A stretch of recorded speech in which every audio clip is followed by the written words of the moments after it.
I saw it yesterday, and because I didn't have time, so I've decided to talk about it now. If you are thinking of moving abroad or jackparing abroad, let's call it this way, and you are thinking of moving via the Schengen visa, you should understand that those people that you go to them to do visa for you and they keep telling you that they will do business visa, blah blah blah. Please, this is what you should know. If you are not a business person, don't accept that they should do business visa for you, because remember, the documents they are going to get to you or get for you to actually put in for your application, they are going to cut those documents. I hope you understand the meaning of cut those documents. And now, what if the embassy finds out? What will happen to your application? You already know. So if you want to go abroad, you want to move to Europe via the Schengen visa, first of all, note that when you get to Europe, you cannot stay more than 3 months. The only way to remain is to ask for Aduro, right? This is the only way. So you should make sure you talk to the whosoever is doing the visa for you. Remember, these are things you can do yourself. I teach you here how to do it yourself. But if you cannot do it yourself, then you have to ask for the services of someone who actually understands the procedure. Now, one thing I would say again is, if you want to apply for the Schengen visa, note that there are categories under it. If you are moving to Europe via a tourist visa, via a visit visa, via a business visa, via medical visa, okay, via a conference visa for Europe, note that this is the category called Schengen visa. Now, this particular visa can get you into all the other Schengen countries in Europe, but do not apply for this without getting the proper documents.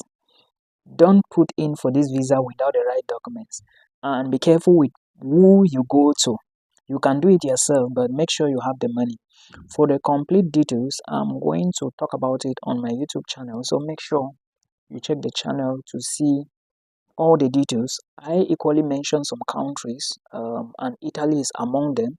And I equally talked about the fact that as a tourist in Italy, you are going to pay at least €10 for tourist tax. And if you are living in a hotel, and €5 for tourist tax if you are staying in a hostel. But again, it's not expensive. And in another video, I'm going to talk about the proof of funds you can use to stay or apply for this particular visa. Remember, if you want to go into the Schengen zone, the money you need to apply for that visa should be ×2, because when you come back from your trip, the visa officer expect to see double that money, because they don't want to assume that you will go and spend all your 3 million in Italy. Then when you come back, you don't have money, right? Do you understand what I'm saying? It is logic, right? If you are going for a trip, then when you come back, you should have enough money in your bank account to help you before you start working again. I hope you understand. So these are some petty things I'm going to mention on my channel. And if you want to talk to me one-on-one, please book a call from the comment section or from the video description box on my YouTube channel, or check my this thing. You are going to see, check my bio on here. You are going to see a link there. So I think this is all you need. There are other things I need to say, but because of my schedule. Hey, beautiful people. Most of you have been asking me, Milton, I want to apply for schools abroad. I do not know the process for authentication, legalization. Now, let me break the procedure to you again in case you haven't seen it. Okay, it's very important. And some of you are asking for the price. Well, I don't know. What I know, I will tell you. What I don't know, I will tell you. And remember, this process is different per country. I want you to always remember this. It's not the same for every country. And let's talk about this process right now. Now, I'm going to quote some countries, but first, listen to this information. My name is Milton Fonkwa, and I'm a Cameroonian currently studying in the Netherlands. So if you want to talk to me one-on-one, please book a call from the video description box. Thank you so much. Now, as a Cameroonian, if you need to authenticate your documents or do anything with your documents to use it outside, if they ask you to legalize anything like that, first, this is the procedure. I'm going to talk only about what I know. Go to the GCE bot, take your ordinary levels and advanced level confirmation of results. There is some payments you have to do with the bank, something like that, just go there and ask them. Then the GCE board will tell you who should we address this document to, because you want to get confirmation of results, so you can use the confirmation at the Foreign Affairs Ministry. Now, tell the GCE board to address it to the Foreign Affairs Ministry in Yaoundé or Douala. Then if you just have O and A levels and you want to use them, go carry the confirmations. It will be in sealed envelopes. This is for Cameroonians. You go to the governor's office in Bonanjo, Douala, or Yaoundé, depending on where it was addressed. The rest will be done. That is when they will now put the Foreign Affairs Ministry stamps on it. But they cannot do it without seeing this confirmation from who gave you that result, which is the GCE board. If you are applying for masters abroad and they ask for the same document, for example, if you graduate from the University of Boya, go back to Boya and take the University of Boya UB and take a transcript, a latest transcript, because if they change the registrar and you go with the same transcript with the old signature of the old register, they won't accept. Take a latest transcript with the signature of the current registrar, go with it. First, you are taking the transcript because you cannot certify transcript from UB. Okay? Then you give them your attestation of completion of studies to certify it and give you. You carry every document with the original. Okay? You go to the Ministry of Foreign Affairs, put everything together with the O and A levels if you want to apply for masters abroad. This is the process for those from UB. Those of you with HND, I don't know where it is going to be done. Probably you have to go to the Ministry of Higher Education and something like that. Then when you do this at the ministry now, this is called authentication. Depending on the country, you might have to add your birth certificate and a whole lot of stuff. Then after that, if you are to do legalization, you will now carry it to that country you want to go and apply, or you want to apply for a school. The embassy of that country will now do this legalization for you. For Austria, it is the same thing. They will do legalization. For Cameroonians, it is done by VFS Global. But before they do legalization, they will now do verification. All this entails money. Everything is on my YouTube channel, so please check the videos from there. I hope this helps you. Then for those of you going to the Ministry of Foreign Affairs in Cameroon, I was told a document is 20K. Someone told me, I don't know, it is alleged that a document is 20K. So a document means that if your transcript is 3 pages, it means the whole transcript is 20K. I hope you understand me. Now, check if you have HND. I do not know. Go to the Ministry of Higher Education and ask for this procedure. Then those going to Bulgaria, it is the same thing. You have to do it front and back. Then you go to the Bulgarian embassy. Okay, I don't know how much they charge there. You can go them and ask them. Those applying to Portuguese universities, it is the same procedure you have to do. Okay, then you have to go to Nigeria, and you must not necessarily go to Nigeria. You can get admissions before you move. And I think that is the best. Then if you are applying to Austria, you must do the procedure for Austria. Videos all on this YouTube channel. Then those of you who want to apply to Slovakia, you can apply, then do this procedure later. Those who want to apply to Italy, you can apply, then do this procedure later. Remember, that of Italy, you have to do pre-enrollment. Then you also do this process till you reach the Italian embassy's level.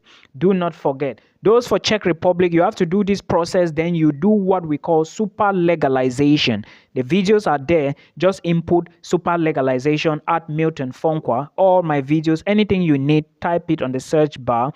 Then you are going to find my video. Then those going to Spain, you can apply to Spanish schools, then do this process later. And also don't forget that you need translation and verification. Everything is on this channel. I'm going to be breaking it down bit by bit so that you actually understand. We have talked about so many countries abroad will need you to do this process.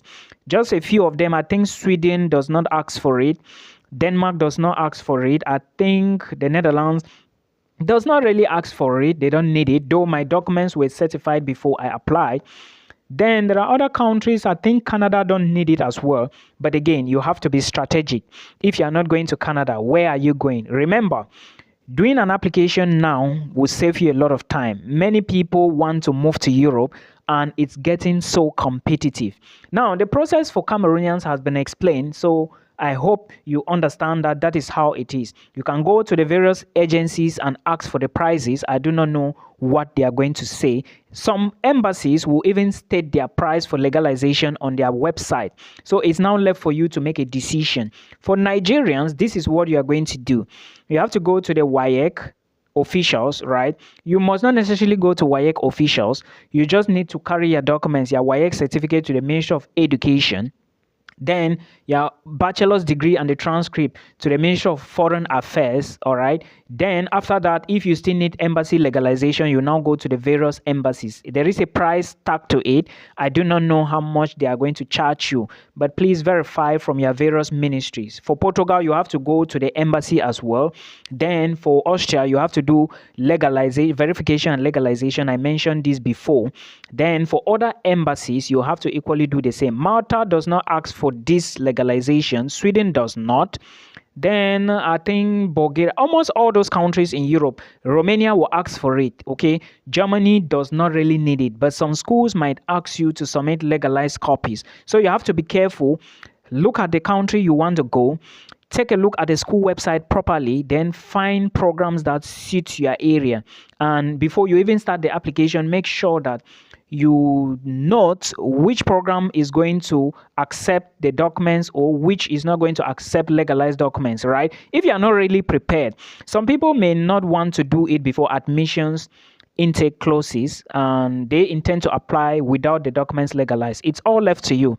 You have the choice to make. But remember, do not make the wrong decision and don't wait for too much time. I have said many times here that if your documents are still pending with Austria, make sure that you apply to other places, because I really don't know what Austria is. Of course, Austria is very cheap. You can study in Austria with just 790 or even less than that, right? But at the end of the day, what happens to you? Some schools must see your legalized documents as I'm talking to you before giving you admissions. That is for Austria.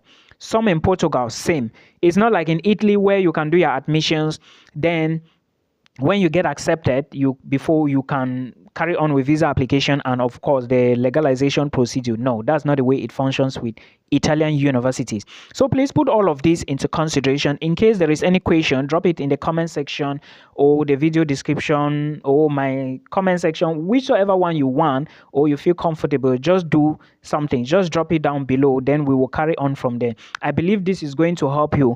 In subsequent videos, I'm going to talk about some scholarships that you need to know. There is a scholarship in the UK. I'm going to talk about it very soon so that if you meet requirements, you can apply for it. In the meantime, follow the University of Maastricht and check those scholarships on their website.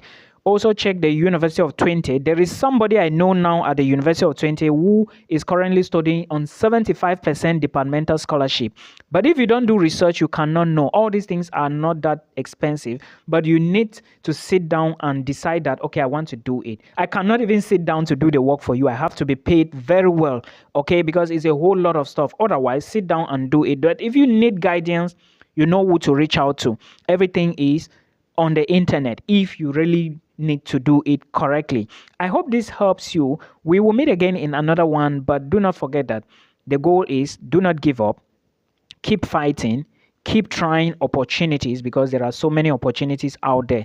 And one thing I want you to note is when you go to the University of Maastricht website, take a look at the financial aid, take a look at the financial support and for study delays, all those things and on their website. Remember, this particular university has a program you can study medicine.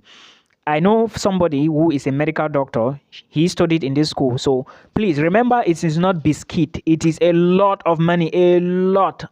You see the way my mouth is pronouncing it, right?